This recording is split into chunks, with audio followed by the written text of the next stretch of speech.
Sa pangalawang laban ng Pinoy sa bansang Japan ay nakaharap nito ang rank number 2 fighter ng Thailand sa flyweight division.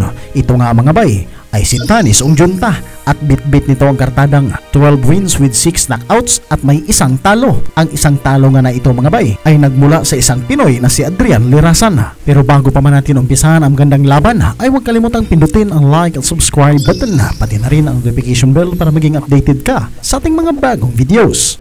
Ang ating pambato mga bay ay nakitaan ng potensyal ng Japanese promoter at sa nakaraang taon nga ay nakipag-deal si Apolinario sa Ohashi Promotion para maging co-promotion sa kanyang mga laban. At 2 buwan nga lang ang makalipas ay nabigyan agad ang ating pambato ng laban sa Japan noong August 30, 2023. Doon nga ay nakaharap niya mga bay ang Mexican fighter na si Brian Mosenos. Panalo ang ating pambato rito mga bay by unanimous decision.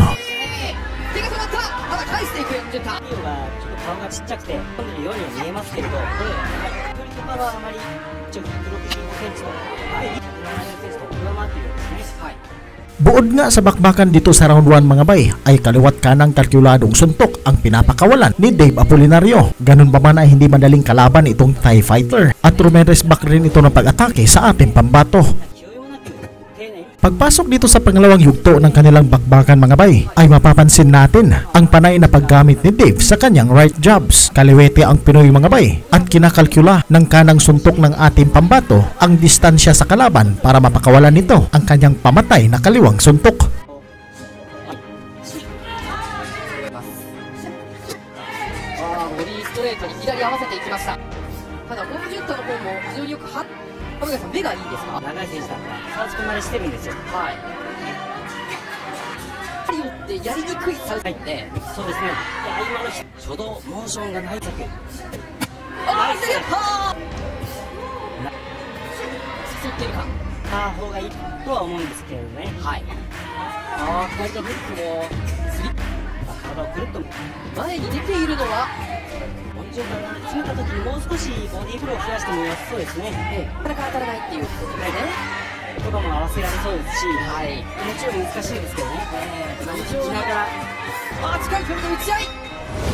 Pagpasok dito sa third round ay naging agresibo si Dave nang pulidong tumama ang straight left nito sa mukha ni Ongjunta. Sa pag-aakalang napuruhan ang kalaban ay napabayaan ni Dave ang kanyang depensa at tumama nga rito mga bay ang counter right hook ng Thai fighter.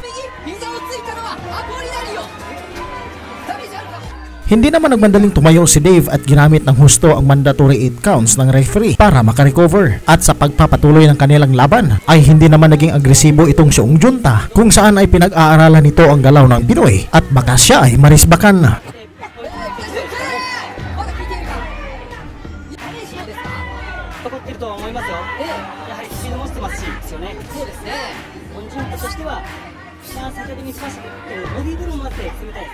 Kung sa accuracy at lakas ng suntok mga bay ay masasabi kong lamang ang Pinoy. Ito nga rin marahil ang dahilan kaya hindi basta-bastang sumusugod ang kalaban. Maganda rin ang pinapakitang stamina ng alias Doberman at madali nga lang para sa kanya ang i-dodge ang suntok ni Ongjunta.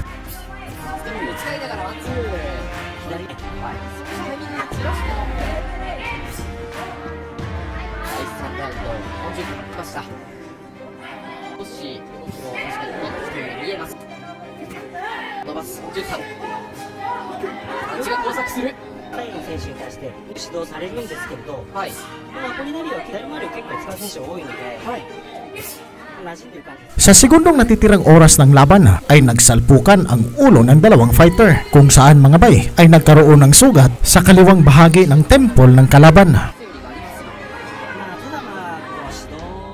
Nang pansamantalang itigil ng referee ang oras mga bay para sana suriin ang accidental headbutt ay makikita natin ang pagsirit ng dugo sa kaliwang bahagi ng katawan ni Tanis Ongjunta.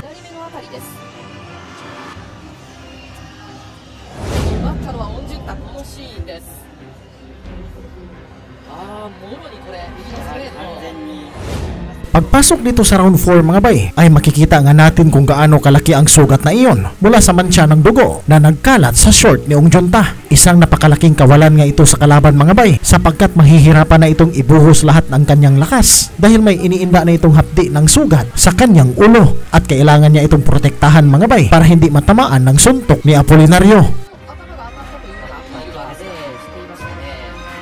第3ラウンド終了間際でしたが Sa pagkabahala ng referee sa kalagayan ng kalaban ay tinawag nito ang ring doctor para mas lalong masuri ang sugat ni Tanis Ongjunta. Sa pagbulatlat ng ring doctor mga bay ay naalis nga rito ang grasa na binulkit sa ulo ni Ongjunta.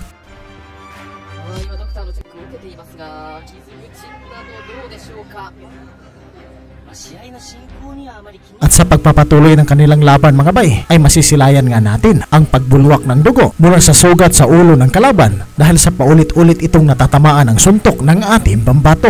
試合再開しています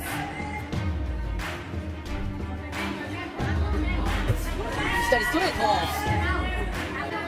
バサミをしてバサミをして体で使ってくる左ストレート At wala pa ngang isang minuto dito sa round 4 ay bumagsak itong TIE Fighter mula sa kaliwang suntok ni Apolinario. 出血ですオンジュンタ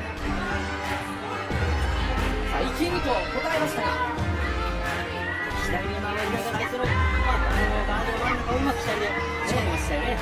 リズムに乗り Makaraan ng isang minuto ay halos hindi na maiunat ng kalaban ang kanyang mga kamao sapagkat mas lalong dinidepensahan nito ang kanyang sugat at kita naman natin kung gaano kalaki na ang pinsala sa dami ng dugo na tumatagas sa kaliwang bahagi ng kanyang katawan. Hanggang sa mapasandal sa kanto ng lona si Tanis Ongjunta ay bagsak ito sa lona mula sa right uppercut ni Dave Apolinario.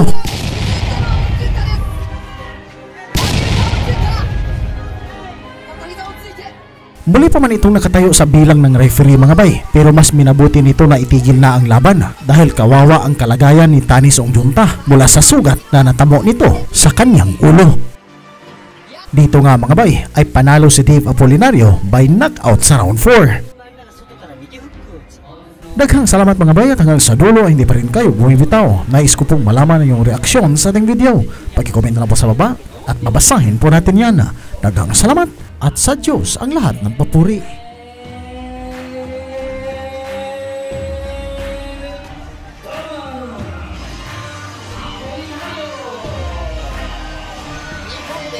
戦目2勝目ということになりましたデーブ・アポリナリオ上海さん、本人は世界タイトルを行うにふさわしい内容の試合をしたいと話していました。ダウンを奪われ